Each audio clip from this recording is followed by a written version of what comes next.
Ќе ги подсетам повозрастните гледачи на наша телевизија на времењата кога популарниот Оливер Макар ги водеше исто така популарните емисии Мали тајни на големите мајстори на кујњата. Овде со мене е мојот пријател и земјак Дарко, ќе биде Стево Карапанџа, а да се подсетиме како Оливер Макар го неговаше тогашниот Стево Карапанџа. Поштовани гледалци, драги посетиоци, почињемо многу серија емисија Мале тајне велики мајстора кукиње. Овде е со нама наш стари знанец, најголи кукар Југославије, шеф кукиње хотела Интерконтинентал во Загребу, Стево Карапанџа. Стево, што ќе му кукати вечерас? Свињетину sa телетином. Šta trebamo uzeti? Uzmimo 20 grama svinjetine, 20 grama teletine i sve to polijemo sa bijelim domaćim vinom. A kada smo kod vina, moramo spomenuti doskočicu koja kaže tko vina ne pije, rđa ga bije, a tko ga previše pije, po glavi se bije. Stevo, ja ću ovo ukusiti. Krasno, izvrsno, bravo, Stevo, doista. Dragi domaćice, ne mogu da vam posudim Stevu, ali zato mogu da vam kažem da ovu i ostale recepte vegetarijanske kuhinje možete naći u tjednim novinama ili ako na adresu Vegeta recepti 40.000 Koprivnica pošaljete 3 prazne vrećice vegete. Stevo, ja ću ovo pojesti već se ohladim. Javljamo se iz Skype Kennedy-a. Kosmonauti Neil Armstrong, Edwin Aldrin, Michael Collins popeli su se na vrhove spektakularne rakete prije 2 časa prije lansiranja broda. Gigantska raketa Saturn V, koja će tačno u 13 časova i 30 minuta po hjustonskom vremenu izbaciti Apollo u svemiru, sastaje se u 3 stupnja. Prvi stupljan radit će 2 sata i 15 minuta. Njegov je zadatak da odnese broda sa površinu zemlje. Drugi stupanj radit će 8 sati i 50 minuta. Njegov zadatak je da odnese broda u orbitu meseca. I treći stupanj radit će 13 časova. Njegov zadatak je da spusti Apollo 11 na površinu meseca. Raketa je krenula. 10, 9, 8, 5, 4, 3, 2, 1. Raketa na vrhu lansirne rampe. Zemlja pod nama drpi, dragi gledalci. Sve oči uperene su raketi. Raketa je promenila pravac, ona je prema suncu, ona je prema mesecu. Da, ne li imamo dosta savremeni poeti. Dobro. Jedne godine pred to ima jedna poezija po mene razbirljiva, сега современава, може би многу ми ја разбират, јас нешто можда разбирам, ама многу не разбирам. Прочитав една песна од еден современ поет со наслов Камен. Камен на камен. Горе, не од небото во земја. Во каменот, дупка, во дупката вода. И бидејќи го познавам поетот, го замолив, ама насамо да не види некој, да не испадниме дека не разбираме.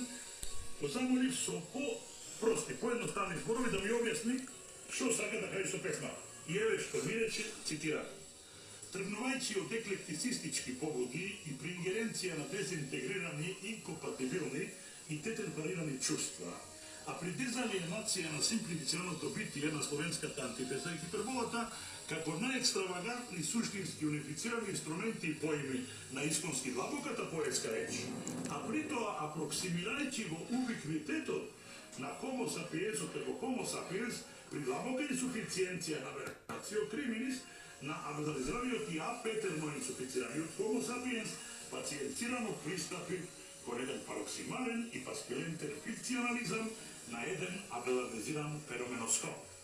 Ја овидам благодарам, пријателе, ништо не те разбирам, а тој рече, не ме разбираш кога немаш врска од символика. Значи, поетска символика. Ова јас го кажа пред многу години во универзална сала, публиката го прифати со одушевување, со микрофонот отидов кај еден господин, кој се рече во првиот ред и го праша: господине, дали вие нешто разбрат? Тој вели, ништо не разбрат. А јас му викам, до кога кај нас овие што ништо не разбират, ќе се јато првред. Човекот стана, се налути, си отиде. После тоа, кога доаѓаше универзална сала, прашуваше на врата, дали Војче настапува? Не, ајде влезаме.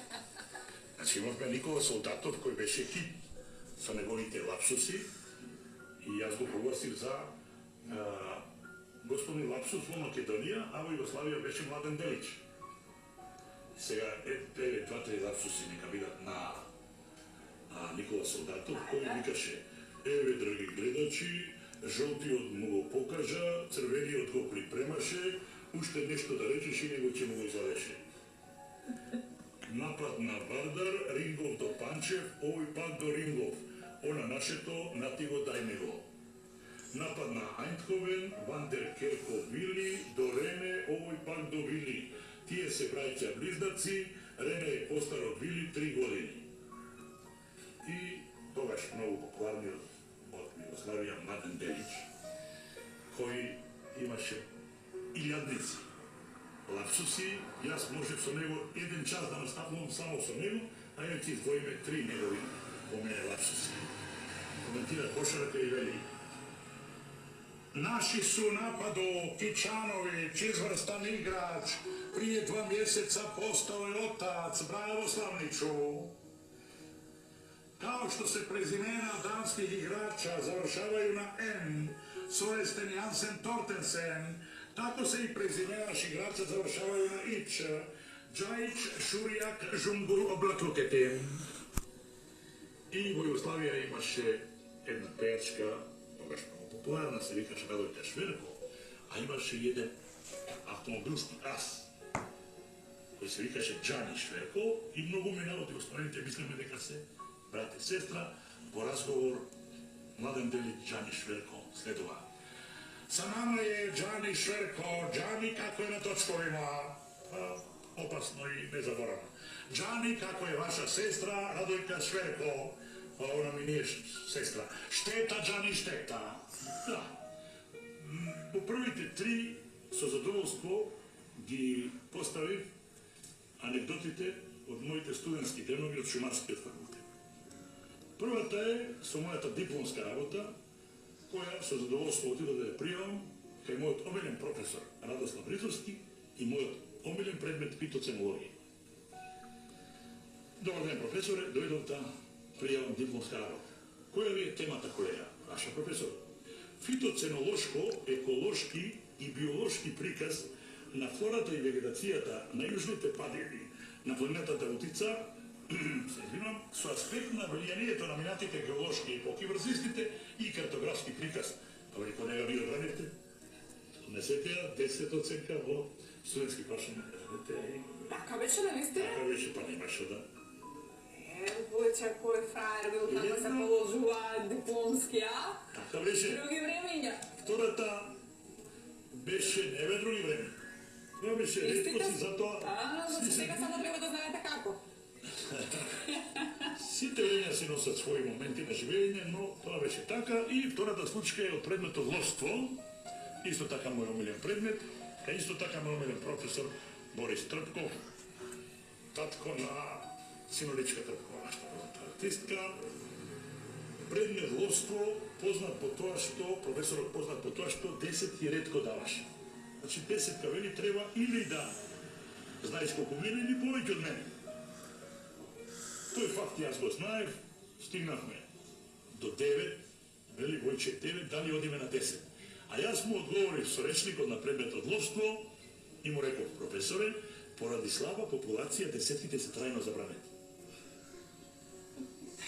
Добивте 10-ка или не? 10-ка, но професорот до неговото пензионирање ова го раскажуваше како случка од неговите професорски денови. Значи ме запамтил.